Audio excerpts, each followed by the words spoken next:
cuando yo nací con una hepatitis, o sea, nací muy enfermo, es posible que muera, no tiene expectativa de vida. A los 6 meses, mi abuelita y mi tía me tenían gordito y perfecto. Toda la vida me he gozado de mi trabajo, desde chiquito.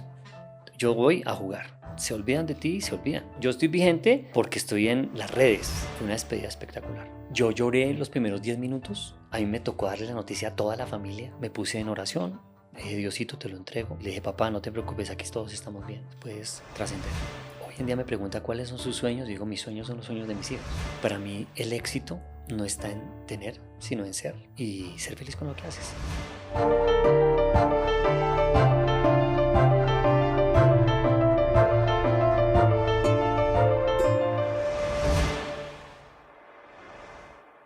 Hola, soy Marco Terroballo y esto es Senderos de Éxito. Como siempre, hoy tenemos un gran invitado, un invitado de honor. Se trata de un actor, director, músico y bailarín muy talentoso colombiano, hijo de un gran actor, Omar Sánchez, y hermano también de una gran actriz, Yadira. Su nombre no es desconocido para todos, es Julio Sánchez Cócaro. Julio, bienvenido a Senderos de Éxito. Gracias, Marquito, ese nombre tan lindo de Senderos del Éxito. Espero cumplir con las expectativas del nombre por lo menos, porque está muy bueno el nombre. Muchas gracias. Julio, para entrar en materia, me gustaría que nos contaras algo acerca de tu infancia. Se habla mucho de Julio Sánchez, del nuevo Julio Sánchez, de esta persona que nos trae tantas historias como protagonista en novelas como Metástasis, como Darío Gómez, como esta, pero ¿qué hay de esos primeros pasos? Cuando quizá de la mano de tu padre, de Omar Sánchez, comenzaste a abrirte un campo en ese mundo de la actuación. Marquito, me voy a remontar un poquito antes, porque realmente Senderos del Éxito habla de las personas que de pronto casi que no tienen la oportunidad, pero logran tenerla y la aprovechan, ¿cierto? Voy a mi nacimiento, ¿sabes? Es que hay una historia muy linda ahí, porque cuando mi mamá tuvo 6 hijos, yo soy el menor de mi casa. Cuando estaba en embarazo, mi abuelo, que era su gran amigo, el amor de su vida, su confidente, su parcero, le descubren un cáncer de pulmón. Pero en esa época no había tanta tecnología como hoy en día. Y el cáncer de pulmón se lo llevó en 20 días. Y mi mamá tenía en ese momento, si mal no estoy, por lo que me cuentan, porque yo estaba en la barriga de mi mamá, como 6 meses de embarazo. Esos últimos 3 meses de embarazo fueron sin comer, sin dormir, echaba la pena y no quería nada, no quería vivir. De verdad era el amor de su vida. Entonces, cuando yo nací, nací con muchos problemas de nutrición, con una hepatitis, o sea, nací muy enfermo. Entonces, el médico, que era el médico de confianza, en esa época usábamos el médico de confianza, para ustedes los que están allá, que son jóvenes, en nuestra época no era todo esto de salud, sino era un médico de confianza que era el de la familia. El doctor Beltrán le dijo, doña Irma, si usted no quiere tener dos penas seguidas, yo le recomiendo que el niño se lo entregue a alguien de la familia para que su descenso sea ahí, su deceso, ¿no? Es que se dice, su deceso sea ahí, en otros brazos que no sean los suyos, porque acaba de morirse su papá, que es la persona que usted más quería en la vida, y ahora su último hijo es posible que muera, no tiene expectativa de vida. Entonces mi mamá dijo, ¿yo qué hago? Y lloraba. Entonces mi abuela le dijo, déjemelo a mí, y mi tía Gloria, déjemelo a mí, ellas vivían juntas, y me dejaron en manos de mi abuela y mi tía Gloria. Mi mamá iba a visitarme todas las semanas. Obviamente es una mamá, las mamás tienen un sentimiento muy arraigado hacia sus hijos. Mi papá dijo, no, yo no quiero encariñarme con un hijo que se me va a morir. Eso debe ser muy duro. Mi papá no fue. A los 6 meses, mi abuelita y mi tía me tenían gordito a punta de esas vainas que preparan las abuelas y las tías, y perfecto. Entonces mi mamá le dijo, venga, mijito, que mire que quiero que vaya, que mi mamá necesita hablarle de una cosa. Dijo mi papá, no, no, no, no, porque allá está el bebé, yo no quiero verlo. No sé qué. Dijo, no, no, no, entrada por salida, entramos, mi mamá le habla de lo que tiene que hablar y vamos. La intención de mi mamá es que me viera. Cuando mi papá llegó, vio a un niño gordito, lindo, yo, o sea, mírenme, y mi papá dijo, ay, ese niño tan lindo, ¿quién es? Ese es su hijo, Julio. Mi papá se emocionó de una manera tremenda, fue, me alzó, me abrazó, pero ¿cómo hicieron? Entonces, bueno, los remedios de la abuela, la cosa. El caso es que ese día me llevan para la casa y yo empiezo mi vida ya con mi papá y mi mamá. Para los psicólogos de hoy en día que dicen que la herida del abandono y que no sé qué, y que tal, eso no existió en mi vida. Yo nunca sentí heridas de nada, de abandono ni de nada. Mi vida siguió común y corriente y eso me dice, pero no, tiene que irse en una regresión porque usted debe tener una herida. Yo no tengo nada, les digo, tranquila, yo estoy bien. El caso es que de ahí empieza mi vida ya en familia. Pero fíjate lo curioso es que no tengo fotos de infancia. La única foto mía de infancia es la de los 6 meses cuando estaba en la cama de la abuela que mi papá me recogió, que tomaron una foto. De resto no tengo fotos hasta creo que hasta los 10, 12 años. Algo pasaba ahí, pero no me tomaban fotos. ¿Sería muy lindo? No, mentira. La belleza no permitía. Entonces, ahí sí viene ya el cuento con mi papá. Estamos conviviendo en familia, vivíamos en un barrio que se llama La Macarena, que era un barrio muy artístico, muy de bohemios, ahí vivían bailarines, escritores, músicos, de todo, y actores. Entonces, un día llega mi papá con ese vozarrón que lo caracterizaba, que es una voz muy linda, con un libreto debajo del brazo.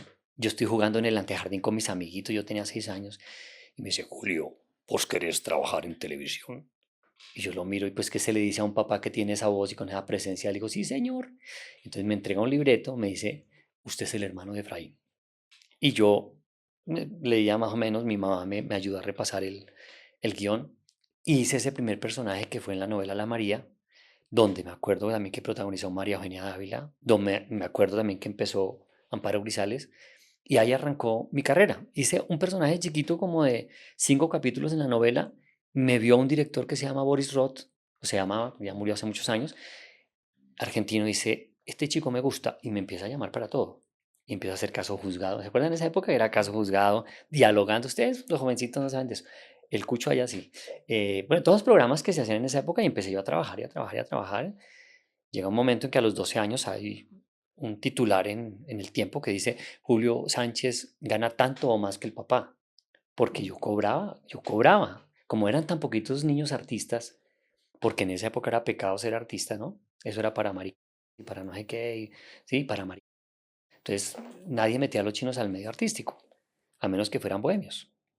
Y yo me daba el lujo de cobrar, a mí me llamaban los directores, porque en esa época el director lo llamaba a uno, no como hoy que hay toda esta infraestructura y industria y tal, no, el director llamaba a su gente, oye, ¿tienes un niño? Sí, mira, Julio Sánchez, oye, ¿cuánto me cobras por hacer eso? Tengo tan, no, yo cobro tanto.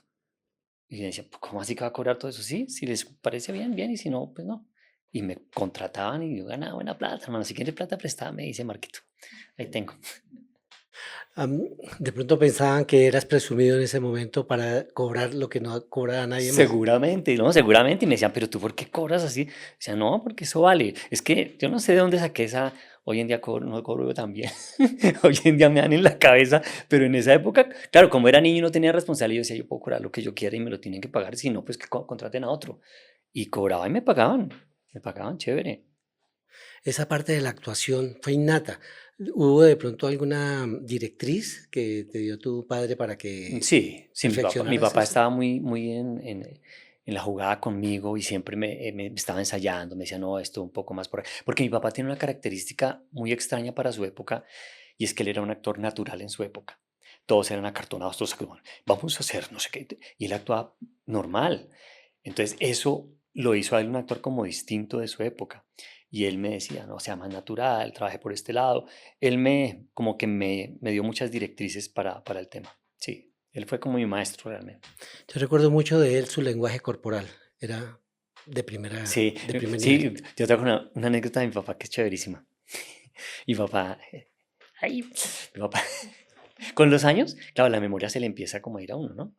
Y él ya entraba en añitos, entonces lo contrataban por unos personajes con unas panelas, para los que no sepan que están allá panelas, eso es un texto larguísimo, un texto que es largo, eso lo llamamos nosotros técnicamente en nuestro lenguaje, panelas.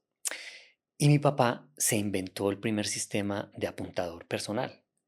Él compró una grabadora de este tamaño, con un casecito así, yo guardo un cassette de él todavía, Eh, y él lo que hacía era que grababa sus textos dando el espacio de la respuesta del otro actor. O sea, imagínese esa, o sea, creo que es más fácil aprendérselo de memoria que hacer todo eso. porque él ponía pausa, retrocedía y nadie se daba cuenta que él estaba haciendo copialina, hermano. Era impresionante, porque él tenía así que guardaba la grabadora aquí o la metía aquí. Y siempre lo ven ustedes en las últimas series que él hizo, con una mano metida por acá, con una mano en el bolsillo, porque estaba manejando la grabadora. Entonces él, corten, retomamos desde ahí. Y seguía, yo decía, ¿cómo? Que es un mago para hacer esa vaina. Entonces él se grababa sus textos, el espacio y el texto de nuevo. Y si el actor se enredaba y se demoraba mucho, él ponía pausa, pin. O sea, ya se conocía su grabadora perfectamente, pero a mí me parecía eso maravilloso, me parecía increíble. No, sin duda. Y bueno, ¿y Yaira comienza al mismo tiempo que tú o? Ya, no, Yadira comienza mucho después. Ella empieza más en la posadolescencia y le va muy bien. O sea, ella tuvo protagónicos importantísimos. Uf, sí, tuvo unos protagónicos muy buenos.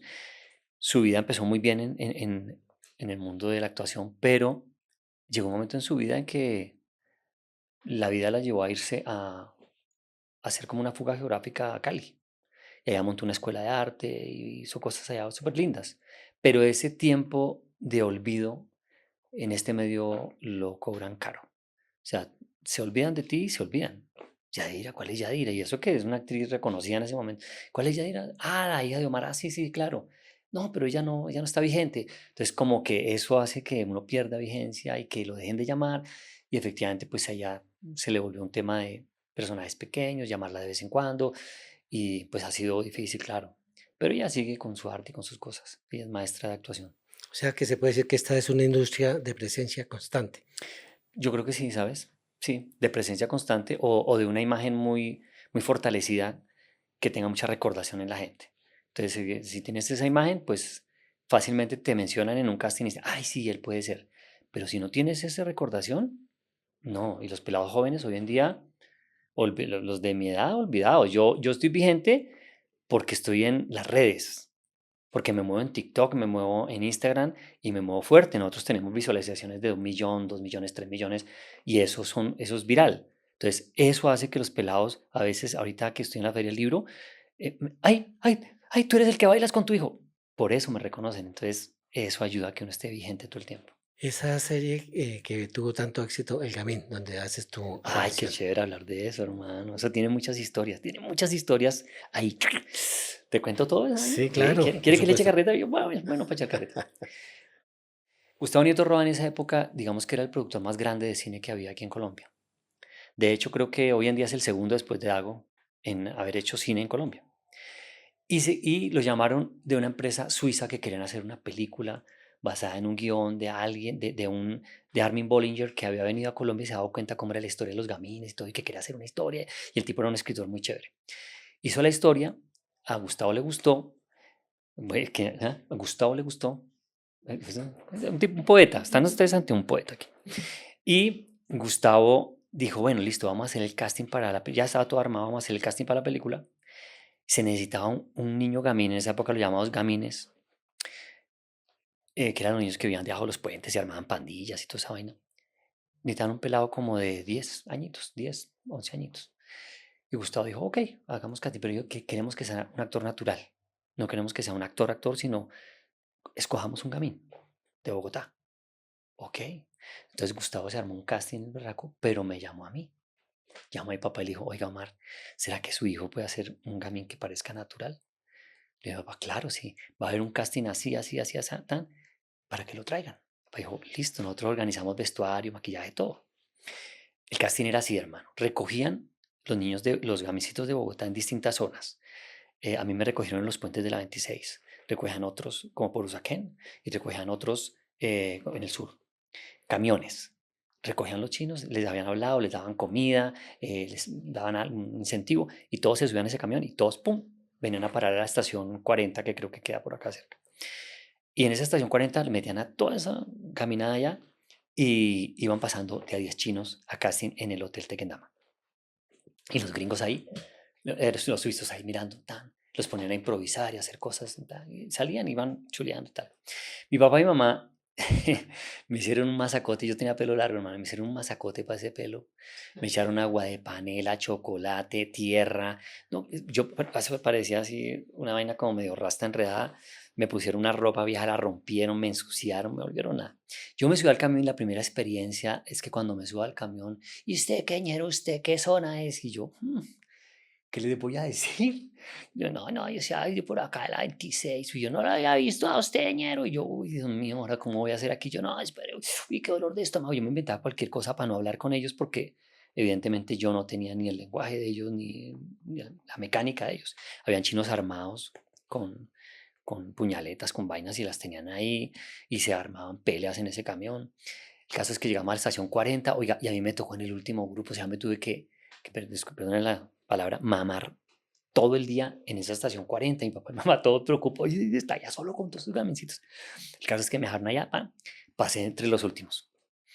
Eh, Allá en la estación se armaron peleas entre banditas que se encontraron allá, puñaleta y todo. Y yo, ay Dios mío, ¿en qué me metieron mi papá y mi mamá? Muy irresponsables, o la qué cosa tan berraca. Y paso al casting, hago el casting, tan, tan, tan, tan, y ya. Y de ahí yo no me voy en el camión de nuevo a la estación, sino que mi papá y mi mamá me están esperando. Venga, tata. Y nos tenían una habitación. Gustavo nos tiene una habitación ahí en el Tequendama. Van, me bañan, me cambian, me peinan. Y ya listo, salgo yo nuevo. Entonces ellos dicen, mire, el que nos gustó es este. Era yo. O sea, entre un poco de chinos, eran un montón de chinos. Ya, este. Listo, sí, ya lo traemos. Cuando pum, bajo yo, y ellos ahí. ¿Y dónde está el pelado? No, es él. No, no, el gamín. Es él. No, espérate, no, explícanos, ¿cómo así? Sí, es que él es actor. Él es un actor infantil de aquí de Colombia, es un buen actor, y pues él quiso hacer el casting. ¡Wow! No puede ser. Entonces, eso, el abrazo, la felicitación. Y el escritor decía, qué rico trabajar con un actor, me parece, lo haces increíble, no sé qué, pero bueno, todo me lo decían. Él hablaba español, los otros no hablaban ni jota, hermano. Hablaban inglés o hablaban francés. Y yo, como soy políglota, no entendía un carajo porque no hablo ningún idioma. Entonces, quedé en la película. El rodaje fue increíble. Claro, era hacer cine en esa época. Yo tengo la película hoy en día en mis manos, porque la película se perdió durante muchísimos años. Cuando ellos terminaron la película, aquí el rodaje fue increíble. Regalos me dieron al final, todos los que tú quieras, esa gente de súper, o sea, increíbles. Pero se fueron a Cartagena y en Cartagena les robaron unas cosas. Y ellos se pusieron muy mal geniados porque les robaron incluso cosas muy valiosas, hasta un pedazo de cinta de la película, una cinta pequeña que tenían, y dijeron, no, que no queremos saber nada de Colombia, y se fueron. Y la película supuestamente iba a venir a Colombia, así iba a estrenar. No, ellos dijeron que no querían nada de eso. Y se fueron con la película se perdió, se perdió. Y un día, ya siendo casado con mi hija que tenía, yo creo que unos 10 años tal vez, me dice, Pai, ¿tú has hecho cine? Le dije, sí, mi amor. Le cuento la historia de la película. Me dice, ay, a mí me gustaría tanto tener esa película en mis manos. Y ella me consentía. Le dije, no, yo te prometo que algún día la tengo en tus manos. Y desde ahí empieza la búsqueda. En esa época eran computadores barrigones.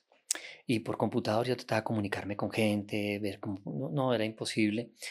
Y luego me entero, ellos eran suizos, me entero que una compañera mía del colegio con su hermana vivían en Suiza, casadas con suizos y tal, y le escribo. Y empezamos a comunicarnos, ya estaba el celular, entonces era más fácil la comunicación. Y a mí dice, bueno, yo intento. Y ya cada año intentaba, cada año viene a Colombia y cada año me tenía una razón distinta. No, mira, yo investigué por los lados de la universidad donde pasaron la película, pero nadie sabe en dónde está ubicada la producción. Bueno, no te imaginas la investigación como de unos, yo creo que unos 20 años más o menos. Y el caso es que un día ella viene y me dice, oye, te tengo una sorpresa linda, sí, tengo un regalo. Y pues yo nunca imaginé que era eso porque todos los años me traía malas noticias. Entonces se sentó, me acuerdo mucho que fuimos a un restaurante muy conocido, nos invitó y dijo, mira, resulta que yo estaba en Suiza y tú me has dado el nombre del escritor. Por el escritor llegué al productor y el productor tiene una productora todavía en Suiza y la maneja la hija en este momento. Él tiene 80 años, todavía está bien, está vigente, la hija maneja. Y yo fui hasta allá y cuando llegué allá y les comenté, me dijo, esa es la película, una de las películas que más queremos nosotros, porque fue la primera película que hicimos en Latinoamérica y fue una de las primeras producciones de mi papá. Aquí la tenemos, te la voy a digitalizar y te la voy a regalar. La digitalizaron y me la trajeron. Eso fue con llanto, o Qué sea, bueno, claro. cuando ella dice, y lo que les tengo es esto, y saca la película, y yo se la entrego a mi hija y le digo, mi amor, el regalo que te debía desde hace tantos años. Obviamente nos arrancamos a llorar y nos abrazamos y fue un momento, pero súper lindo. Hicimos un estreno de la película con la familia aquí en Bogotá y otro con la familia en Ibagué. Y lo hicimos en sala con sonido y todo.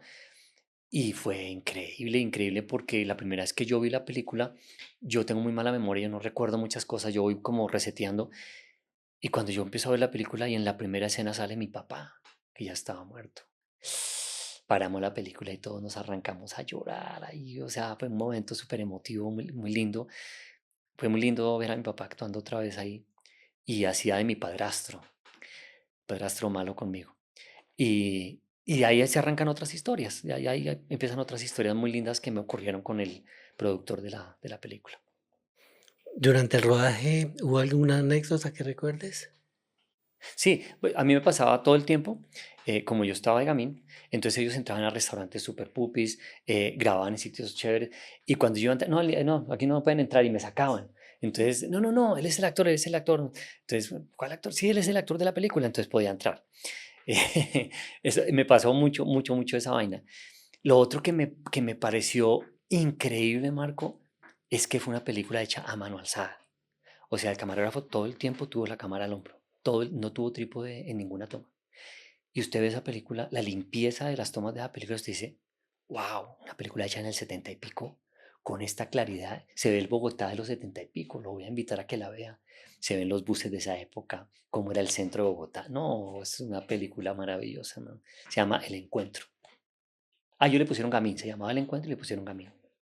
¿Por qué privar a Colombia de que la vean en todas las salas de cine? Quiero ponerla, y intenté hacer una negociación con Cine Colombia, pero cuando estábamos medio hablando del tema, vino la pandemia y paró el proyecto.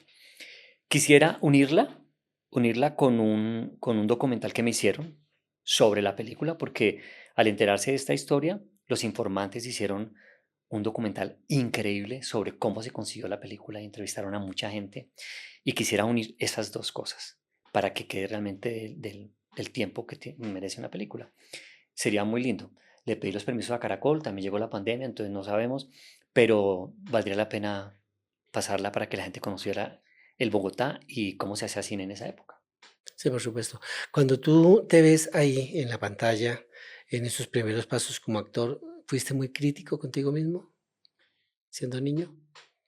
Ay, sabes que no, yo me veo muy pocas veces, pero no, yo no me acuerdo de ser crítico, ¿sabes? No, no, la verdad no. No, mi papá era el que pronto me decía a veces, ojo con esto, ojo con lo otro. Aquí no estuvo, no se vio muy natural eso, pero no, yo era muy desprevenido para actuar, ¿sabes? Era como muy relajado. Toda la vida me he gozado mi trabajo, desde chiquito. Yo voy a jugar y todavía voy a jugar. Yo llego al set y llego a divertirme con lo que estoy haciendo, a hacer el ambiente agradable a la gente. La gente, por ejemplo, yo veo a veces la posición del personal de apoyo, que hay gente que tiene sus sueños puestos en esto y los veo a veces sufrir con ciertas cosas y yo hoy les aliviano el día, me pongo a joder con ellos y mamamos gallos, hago reír un rato. La vida es eso, hermano, la vida es servirle a la gente, servirle y ser feliz con lo que uno hace. Al no proyectarse esta película en el cine colombiano, yo creo que causa una frustración, Sí, porque uno quiere que salga, porque eso también abre las puertas para otras producciones. ¿Sí lo sentiste así? sí, en un comienzo, pero no tanto por mí, porque yo, digamos que no tenía eso en mis expectativas, pero sí por mi mamá y mi papá, que decían, no, ya no van a proyectar la película en Colombia, qué tristeza, porque, claro, decían eso, te van a conocer mal, la gente te va a ver en cine, no sé qué, pero yo no, ¿sabes? Yo no tenía esas expectativas, le contaba a la gente y después me olvidé hasta de contarlo, pues para mí no era motivo de ufanarme, decir, ay, hice cine, no, sí, hice una película y ya para mí era como una serie más, o sea, yo no estaba tan inmerso en ese tema de la fama y esas cosas. Mi papá era muy juicioso en no dejarnos meter allá en ese hueco de la fama. Después del Gamín vienen ya algunas otras series. ¿Cuál recuerdas así con especial cariño? Yo me acuerdo de si estamos hablando de infancia, que me parece lindo el tema, estamos hablando de un ángel llamado Andrea, que era con Andrea del Boca, que era la niña más famosa, Pinina. Pinina, la Sí. niña más famosa de Latinoamérica. Y yo la veía por televisión y decía, ay, tan linda esa niña, mira, coqueto, yo, uy, divina. Cuando, vas a trabajar con Pinina, y yo, no puede ser. Me puse súper nervioso, pero nervioso. Yo tenía a esa niña enfrente y a mí el corazón así me sudaban las manos. Y trabajé con ella en esa serie que se llamaba Un ángel llamado Andrea, que la hacían aquí en Colombia. Esa fue una experiencia muy, muy linda. Eh, y de niño, pues, em, mucho dialogando y mucho caso juzgado, que me parecían dos series que eran muy interesantes porque eran como muy educativas de esa época. Se hacía televisión pues para que la gente aprendiera cosas, ¿no? Hoy en día es como distinto. Julio, ¿cómo manejar esa fama en la infancia? Cuando tenías que ir al colegio, cuando todos decían, mi amigo es Julio, y todos querían pues ¿Quiere ufanarse saber cómo de la manejaba yo amistad. la fama? Capando colegio, eso era buenísimo. Claro que yo era el actor. Entonces, eh, primero mis papás eran juiciosos pidiendo por carta los permisos. No, el niño necesita ausentarse 2 semanas, porque no sé qué, una semana. Y ya después era verbal. Yo decía, no, es que la semana no puedo venir, porque era para acabar colegio, hermano. Entonces, como yo no tenía, o sea, una respuesta loca para lo que me estás preguntando, pero es que de verdad era así. Yo usaba mi fama para decirles eso en el colegio, pero en mi casa no podían saber que yo capaba colegio. Entonces yo era muy juicioso, nunca tuve vicios, nunca nada. Me iba caminando por la ruta del colegio, mirando vitrinas, la vaina, tan, tan, y me conseguí una señora que vivía enfrente que me adoraba, que ella me refugiaba. Entonces yo, como a las 10 de la mañana me devolvía y yo decía, "¿Y qué hago el resto de la tarde?". Entonces me metía a la casa de ella a comer, eso me daba comida de toda, jugábamos parqués, la señora me alcahueteaba. Pim, pim. Yo creo que de pronto mi mamá sabía, pero yo no sabía que ella sabía. Pero yo capé colegio de chiquito, hermano, usted no se imagina. Hasta un día, hasta un día en que voy de venida y una tía mía vivía en la Macarena también. Y mi tía iba a comprar un pan. Papito, ¿y usted qué hace aquí? Y yo, no, es que cuando iba para el colegio me iban a atracar. O sea, yo, ay, saque sus dotes de actor, ¿no? Me iban a atracar. ¿Cómo así que lo iban a atracar, papito? ¿Pero cómo es eso? Me sacaron una puñaleta así, tía, y me iban a matar y no sé qué. Arme un drama llorando, lloré y todo. No, no, pobrecito el niño. Y me llevó para la casa. Entonces, no, de ahora en adelante va acompañado de su hermano todos los días. Entonces no pude volver a acapar colegio porque ya me acompañaban todos los días. Ya tocaba ir al colegio. Pero no, a mí no me afectó en el sentido de relacionamiento con mis pares, pero sí tuve un tema de niño y es que maduré muy rápido. Porque claro, era un niño trabajador, un niño que ganaba plata, un niño que la mamá le decía, mi amor, yo le sugiero que a cada uno de sus hermanos comprele algo de su sueldo, que eso es importante. Entonces yo a mi hermana calzoncitos, al otro medias, al otro no sé qué, al otro una gorrita. Y de cada sueldo le compraba algo a alguien. Mi gran premio de los sueldos, mi gran premio era irme a una tienda que se llamaba la Tienda Verde, que quedaba subiendo así una cuestica, y le decíamos la Tienda Verde porque la puerta y la ventana eran verdes. Y era una panadería espectacular y hacían unos panes de este tamaño, para que vean la cámara ya, así, franceses, como los que hacen el panecook, calientes, o un roscón de bocadillo así de grande con una colombiana. Ese era mi premio. Yo ganaba sueldo y me iba para allá. O sea, me estaba matando, ¿no? Harina de trigo, era dulce, pero eso era lo máximo. Y de resto ahorraba mi platica y ayudaba en la casa también. Cuando, como todos los actores teníamos crisis, mi papá tenía crisis, pues yo ayudaba con cosas, ayudaba con una cosa, con la otra. Y eso me enseñó a ser muy responsable con mis vainas. Pero también tuve que tomar muchas decisiones de niño. Porque yo era el menor de mi casa, pero mi mamá me veía como si yo fuera el mayor. Mi amor, ¿qué hacemos? Que está pasando esto, está pasando lo otro. Que yo, no, mamita, hagamos esto, hagamos. O sea, yo tomaba decisiones a los 12 años, tomaba decisiones perfectamente como si fuera un adulto de 20, 25 años. Sí, yo recuerdo que en ese entonces se le hablaba a ese refrigerio, a esas onces, como francés. Sí, sí. Esa es la que me gustaba, la Colombo francesa. Uy, pero no, sí, es que ese pan caliente, eso era una cosa deliciosa. Hoy en día no me como un pan de harina de trigo ni a patadas porque me hace daño. No, no, no como azúcar. O sea, yo soy muy juicioso con la dieta. Bueno, y en ese entonces, ¿cómo lograbas ese equilibrio entre la vida familiar y esa vocación artística que tenías?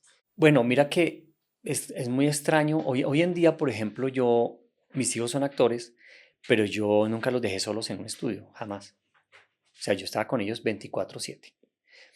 Mi mamá y mi papá eran muy tranquilos, es que ellos eran demasiado relajados, hermano.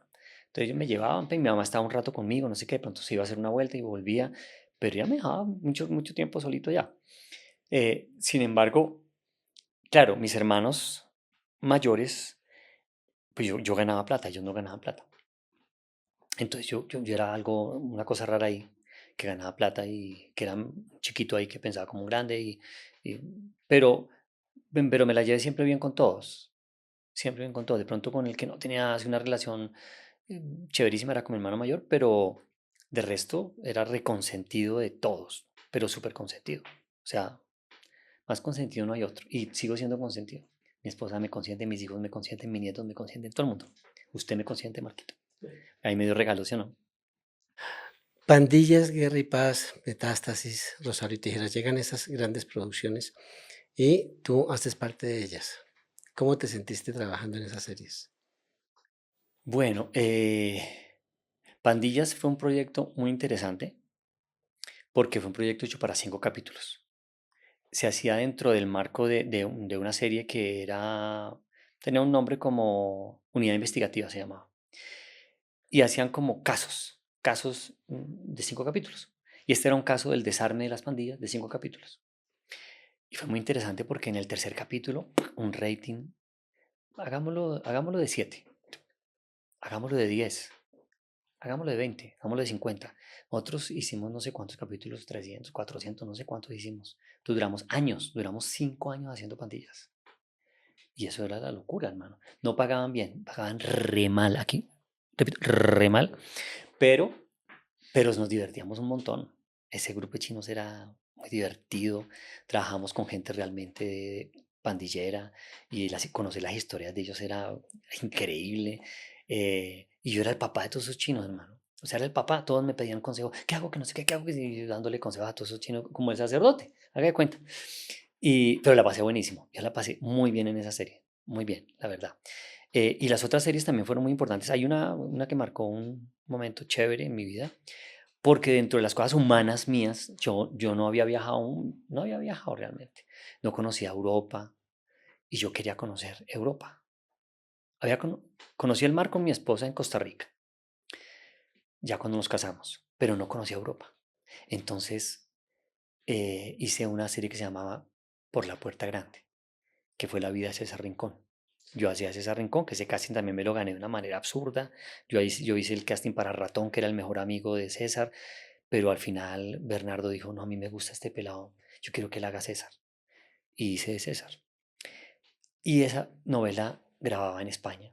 Y entonces fue chéverísima la experiencia. O sea, parte que grababa aquí, que era un protagónico, fuimos a grabar a España con equipo español. Eso era una delicia, hermano, porque además aquí, sí, uno es el hijo de Omar y chévere, ay, tan lindo el niño, pero allá uno era el prota. Y los españoles, no, es el prota, coño, mira que el prota necesita esto, que necesita lo otro. O sea, yo me sentía ya como una diva así, yo, ay, sí, sí, quiero, me daban de todo. Buenísimo. Y ahí me di un viaje súper chévere por Europa. Ahí conocí Europa y fue para mí lo máximo. Me conocí como 5 países. Yo me quedé a dedo, ¿no? O sea, yo realmente me fui como un mochilero más, sin plata, ya. Yo soy músico, entonces con Horacio Tavera tocábamos en las plazas y pedíamos plata en las plazas para poder viajar de un país a otro. Donde mejor nos fue en Holanda. En Holanda recogimos mucha plata. Tanto que invitamos a la familia que nos hospedó, la familia de Kepa Muchastegui que nos hospedó, los invitamos a comer y todo. Y luego fuimos bajando a España, entonces ahí no, eso se volvió, cuando llegamos a España eso era caótico, porque yo bailo una cosa que es un baile argentino que se llama malambo, con boleadoras, y no, me pedían asegurar las boleadoras por un poco de plata, no sé qué, bueno. Pero esa serie fue muy importante, esa marcó un antes y un después también, porque fue lo primero que protagonicé y de ahí protagonicé otras cosas y ya la vida se volvió un poco más como de ese estilo de vida, ¿no? De cobrar bien, de protagonizar, de estar en buenos personajes, de ese tipo de cosas. Mencionas a Costa Rica, de pronto también te trae recuerdos muy tristes, muy nostálgicos, porque allá es donde fallece tu señor padre. Sí, Costa Rica tiene una historia linda y viene desde mi hermana. Mi hermana estudió medicina en Rumania y cuando vino a Colombia tenía un novio costarricense con el que ya habían vivido allá en Rumanía, entonces se iban a casar.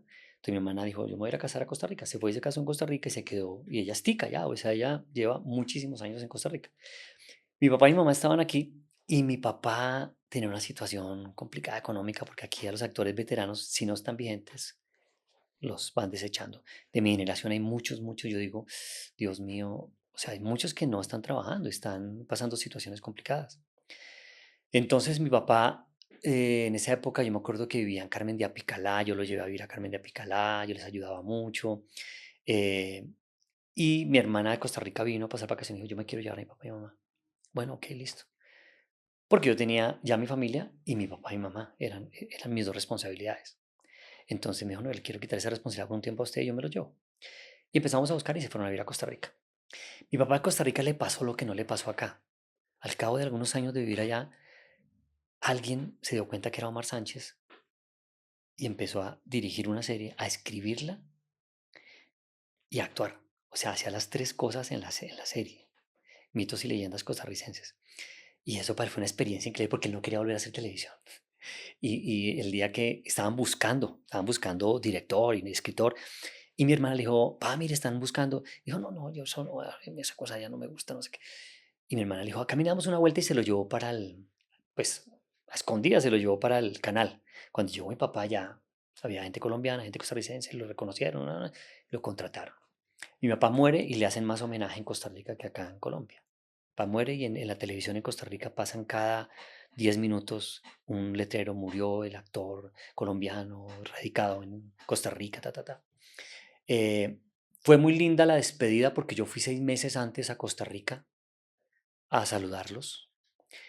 Llegué y tuve los momentos más lindos con mi papá. O sea, fue una despedida espectacular.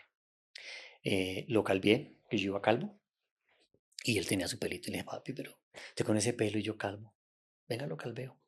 No, pero hombre, venga, lo calveo. Él tenía maquinita y lo cogí, lo calvé y lo puse igualito a mí. Me le sentaba en las piernas, le daba besos. Yo soy muy cariñoso. De ese viaje también tengo un recuerdo lindo de mi mamá que está desayunando y me está viendo cómo desayuno yo. Y de pronto se queda mirándome y se le escurren las lágrimas.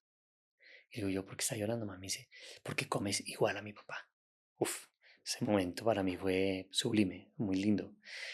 Y mi papá me dijo, en ese viaje me dijo, yo ya terminé mi camino acá, me dijo.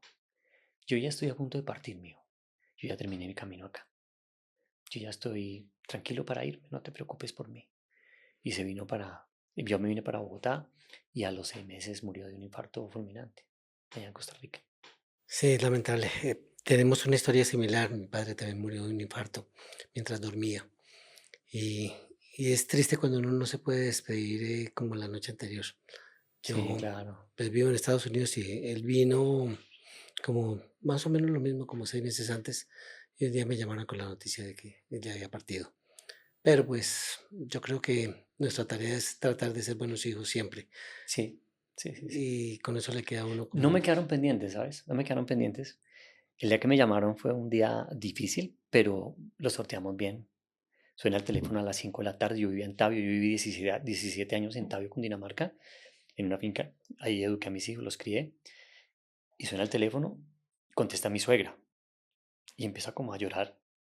Entonces me pasa el teléfono de mi hermana, la médico. Me dice, mi papá falleció hoy a las 5 de la tarde de un infarto fulminante.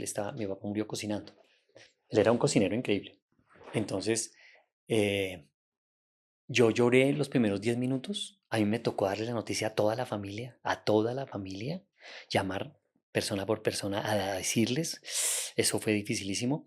Pero después de que terminé esa labor, me fui a un cuarto solo, me puse en oración, le dije, Diosito, te lo entrego. Él ha sido una buena persona, llévatelo tranquilo. Y le dije, papá, no te preocupes, aquí todos estamos bien. Aquí todos estamos bien, no te preocupes, puedes trascender, no te preocupes. Y ese fue todo mi duelo, porque yo realmente no siento dolor, nada, no. Todos tenemos que trascender y pues la muerte es lo más natural que tenemos. hablando de ese tema, un tema tan, digamos, complejo como la muerte. En determinado momento, no sé si llamarlo así, Julio, negligencia médica, pero te viste abocado a un problema grave de salud que te puso Mm, a las puertas de la muerte. sí, ¿Qué sucedió? sí, ahí no hubo tanta negligencia médica, creo que por el contrario, creo que hubo una labor médica inmediata, porque yo era el que me sentía bien. Yo estaba tranquilo en mi casa, como si nada, una tosecita pendeja ahí, y mi esposa me decía, esa tos no me gusta, esa tos no me gusta. Y cuando me da fiebre con esa tos, mi esposa me dice, no, esto sí ya no está bien. Vámonos para la clínica. En esa época era la clínica Teletón, que era lo que quedaba más cerca de Tabio. Y nos vamos para la clínica Teletón que se llamaba sí, Clínica Tretón. Llegamos y el doctor Villalobos me dice, ¿qué te pasó? No sé, no, mira, tengo esto. Pum, uy, tienes fiebre alta. Espérate, miro. Vamos a placa de pulmón. Pum, vamos a placa de pulmón. Llega y me dice, hospitalizado, ya te tienen que mandar ya aislado. ¿Pero qué pasó? No, tienes una neumonía língula. ¿Cómo así? Tú estás muy mal. Toca ponerte antibióticos a la lata. Y me mandan para una habitación aislado. Pues pucha, y yo decía, no puede ser esto. Y empecé a enfermarme. Yo me enfermé en cuestión de nada, me empecé a enfermar, a enfermarme. Tenía por un lado un antibiótico, por el otro lado el otro. Y fue una cosa, pero durísima, durísima, durísima. O sea, yo, pues el médico le había dicho a Pati, tú estás preparada para estar así en julio, porque esto se lo está llevando lentamente, no hemos podido hacer nada. Hemos aplicado todo y no se ha podido hacer nada. Y ahí viene un acontecimiento en donde se me aparece a mí la Virgen de Fátima y revivo realmente. Y, y de ahí mi vida también cambia y se divide en dos, ¿no? El antes y el después. O sea, ¿tú estuviste clínicamente muerto? Sí, pues digamos, no tanto clínica, no morí, pero el pronóstico era que iba a fallecer seguramente en muy corto tiempo, porque no respondía al tratamiento. Y, y ese día me pasó algo espectacular para mi vida, ¿no? A mí me pasó que yo digo, soy el menos merecedor de que a mí se me aparezca la Virgen. Pues yo no sabía que era la Virgen, ¿no? Porque yo en ese momento no era tan creyente y no era allegado a la Virgen de Fátima, para nada. Y yo veo una luz blanca, la figura de una mujer blanca, blanca a los pies de mi camilla. Eran como las 3 de la mañana y yo sabía que era esa hora porque era la hora en que todo estaba calmado. Como hasta las 12 una, había ruidos, vamos, la camilla, no sé qué, que no da, y después ya todo quedaba en silencio. Yo dije, eso deben ser las 2:30, 3 de la mañana, y yo estaba consciente. Y de pronto abro los ojos y pum, esa luz ahí divina, esa mujer preciosa flota por mi derecha, viene hasta aquí, me pone las manos en el pecho, me mira fijamente a los ojos y me dice, tranquilo, todo va a estar bien. Me quita las manos del pecho, se va flotando hasta los pies de la cama y yo me quedo dormido. Yo el otro día me despierto y yo digo, esto no, yo no entiendo, no sé, eso fue un sueño o fue una imaginación mía. Pero lo que sí pasó es que de tan mal que venía, en horas me recuperé, ni siquiera días, horas. O sea, el doctor Villalobos llegó al día siguiente, a las horas siguientes, que mi esposa ya estaba allá, dijo, no sé qué pasó, pero esta mañana le hicimos esto, esto y esto, y ha mejorado notablemente. O sea, es una cosa, una recuperación loca, no sé qué. Otras horas, no, él ya puede irse para la casa a estar hospitalización en casa para que no se le pegue ninguna bacteria, nada. Eso ya terminé en mi casa. Y yo duré con esa cosa ahí metida, yo decía, "Ay, ¿cómo les cuento? ¿Cómo les cuento que a mí me pasó esto? Porque me parecía, pues, cuando a mí me contaba gente eso, yo decía, pura carreta están hablando. Pero entonces le dije a mi esposa, mi amor, a mí me pasó esto. Y una vecina por allá que era medio loquita gringa, eso fue la diosa Cali se aparece. No sé qué. Y miramos la diosa Cali, era una vieja con un poco de serpiente. Y yo, no, esa no fue la que se me apareció. Y entonces de pronto mi esposa corre la puerta del altillo de nuestro cuarto y yo veo la Virgen de Fátima y le digo, ella fue la que estuvo conmigo ahí y empiezo a llorar como un bebé, hermano, como un bebé. Me ataco a llorar, mi esposa también se pone a llorar conmigo y ella empieza a hacer una oración porque ella sí es muy, muy católica. Y, y coincide, ¿no? Coincidencialmente, a poco tiempo, llama un amigo y me dice, oye, te regalé un encuentro de Maús, porque la gente me ha regalado cosas y yo nunca iba. O sea, no, mano, yo que me va, no, sectas, no sé qué. Y me dijo, te tengo un encuentro de Maús. Y yo dije, ok, bueno, vamos. Y fui a hacer Maús y desde ahí soy un católico muy comprometido. Yo voy a misa todos los días, sin falta. Sí, pensaba yo que quizá una negligencia médica, porque muchos escépticos podrían pensar que había sido un mal diagnóstico. Bueno, podría, no sé, sí, no sé, pero bueno, sí podría ser, ¿no? Pero realmente todo lo que me estaban aplicando era bastante fuerte y dolía mucho. Cada vez que soltaban, eso dolía demasiado. Y fueron varios días de agonía ahí. Y qué bueno que vamos a tener Julio Sánchez para el rato. Hermano, pues yo ya tengo 61 años. Eh, Hoy en día me pregunta cuáles son sus sueños. Digo, mis sueños son los sueños de mis hijos. Realmente yo bloqueé un poco esa parte de mis sueños, de que yo quisiera. No, mis sueños son los sueños de mis hijos. Para mí el éxito no está en tener, sino en ser.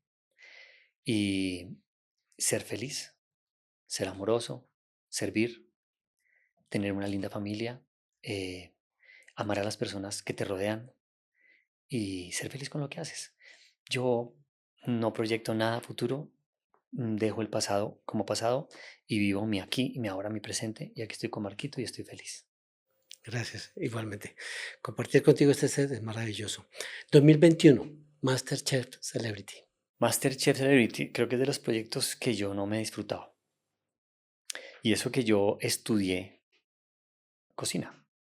Yo estudié con Verde Oliva, hice varios cursos. Y yo llegué a MasterChef, claro, eso era otra dimensión. Era tiempo con productos que tú no conocías. Hagan sesos, ojo de vaca. Pucha, ojo. O sea, unas cosas que eran muy locas y entonces también eso lo pone a uno contra la pared. Yo no soy el mejor cocinero del mundo. Me gusta la cocina mucho. Soy cocino en mi casa todos los días. Pero me dio muy duro el formato. Muy duro el formato. Había cosas que no me gustaban del formato y no me lo gocé casi. Salí como no sé de cuánto, volví y estuve entre los últimos 10 y luego pues, me despacharon. Mi hijo sí se lo gozó, mi hijo sí se lo disfrutó de comienzo a fin y llegó a la final, porque ese es un formato que hay que disfrutarse porque es un reality, no es un concurso de cocina, es un reality.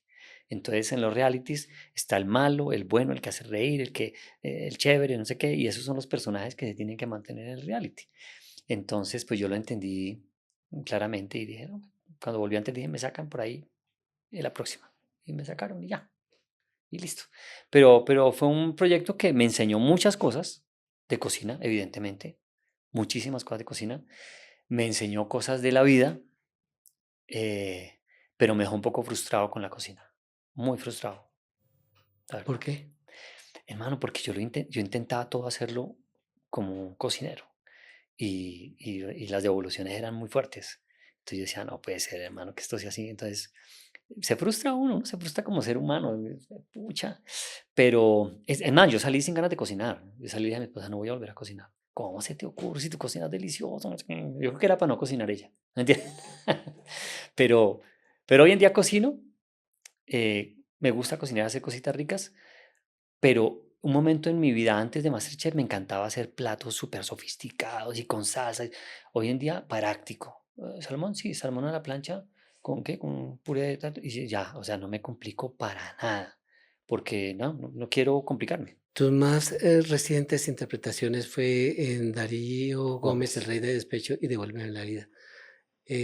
¿Cómo fue esa reaparición en la televisión colombiana? Devuélveme la vida fue muy chévere porque era un personaje que no era tan largo. Y yo con la manager lo dudábamos si hacerlo o no, pero yo le dije, es que me gusta porque es personaje malo. Y yo no tengo el perfil para las producciones de personaje malo y me encanta que me estén llamando para esto. Entonces sí, hacía el turco que era un personaje muy malo y me fascinó. Es que hacer de malo es una delicia porque uno como que exorciza todo el malo que tiene adentro. Entonces hacía unas vainas chéverísimas. Y Darío Gómez, hermano, creo que es de los proyectos que yo más he querido en mi vida. Yo creo, ese y Amar y Vivir han sido dos proyectos que yo he amado profundamente. Primero porque tenía que hacer música, que a mí me gusta la música. Dos, porque son proyectos muy bien hechos, pero en Darío Gómez, con la dirección de Masjo y de Lucho, es un proyecto que se vuelve cine. Cada grabación se vuelve cine.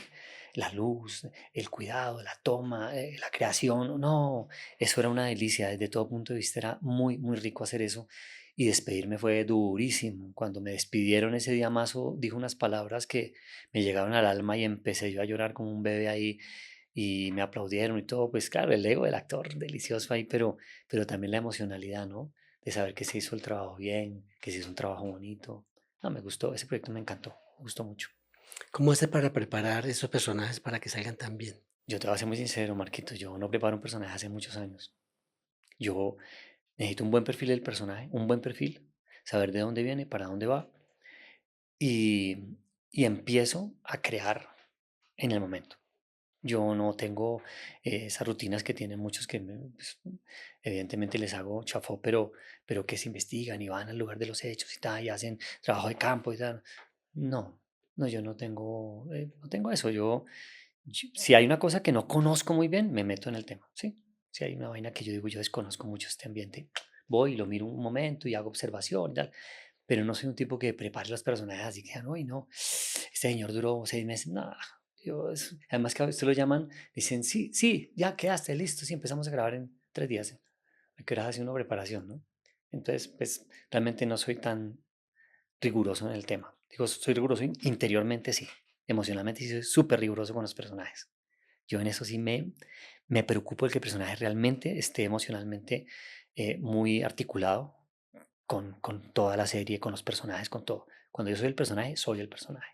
Proyectos actuales, proyectos a futuro, ¿qué viene a continuación? Bueno, pues hermano, tengo un proyecto con una editora de libros que se llama, ¿cómo se llama? Periscopio. Peris- Periscopio. Tengo un proyecto con una que se llama Periscopio, que me va a editar mi libro, que yo estoy escribiendo hace como 10 años, pero este año lo prometo terminar para que Periscopio me lo edite. Eh, Sigo con las redes, que las redes ha sido un hallazgo increíble, Marquito.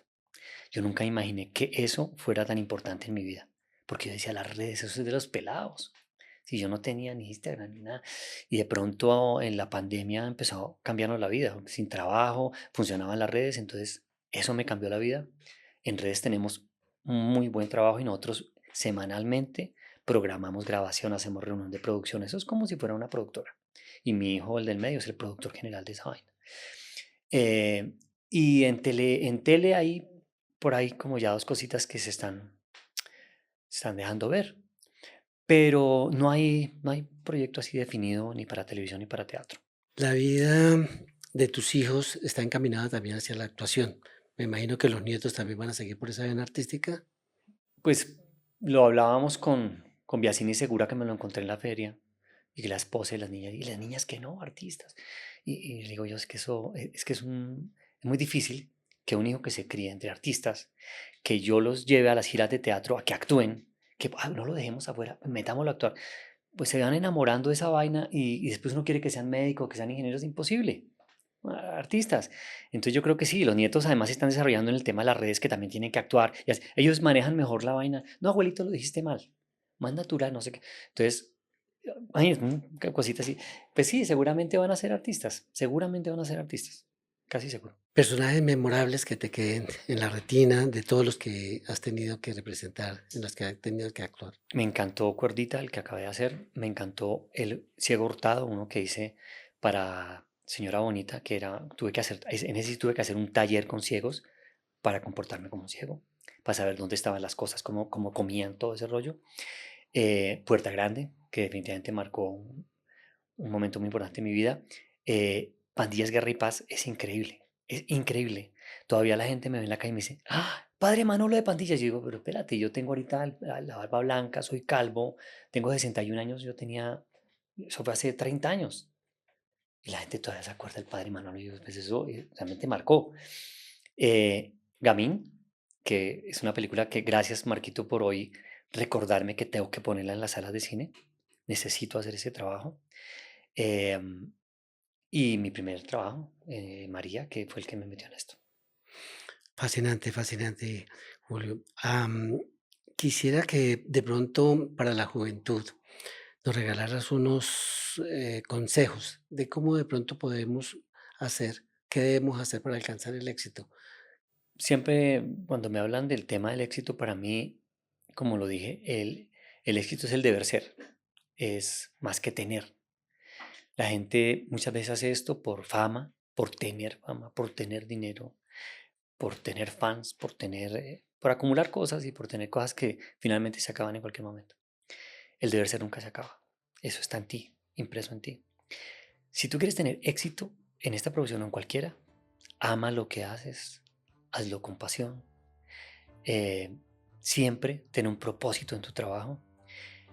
No pases por encima de nadie y diviértete mucho con lo que haces. Eso te va a hacer una persona exitosa a ti y te va a dar éxito en tu trabajo paralelamente. Estoy muy seguro que ustedes, tanto como yo, pudieron disfrutar de este querido personaje, Julio Sánchez Cócaro. Gracias por haber asistido, gracias por compartir esas bellas vivencias, esa parte que desconocíamos de ti. Gracias, Marquito. No, chévere, muy chévere que me has tocado temas distintos y queremos promocionar el libro de Marcos hoy que se llama La niña. La niña. La niña. Está en la Feria del Libro. De pronto cuando vean esto ya no está la Feria del Libro, pero lo pueden comprar ¿en dónde? Todas las En librerías todas del las país. librerías. Imagínense. Bueno, a ustedes muchas gracias por haber compartido con nosotros este episodio de Senderos de Éxito. Les invitamos a que nos sigan en las redes y a que le den me gusta. Y quedamos para una próxima ocasión. Inscríbase en el canal, pilas. Ojo.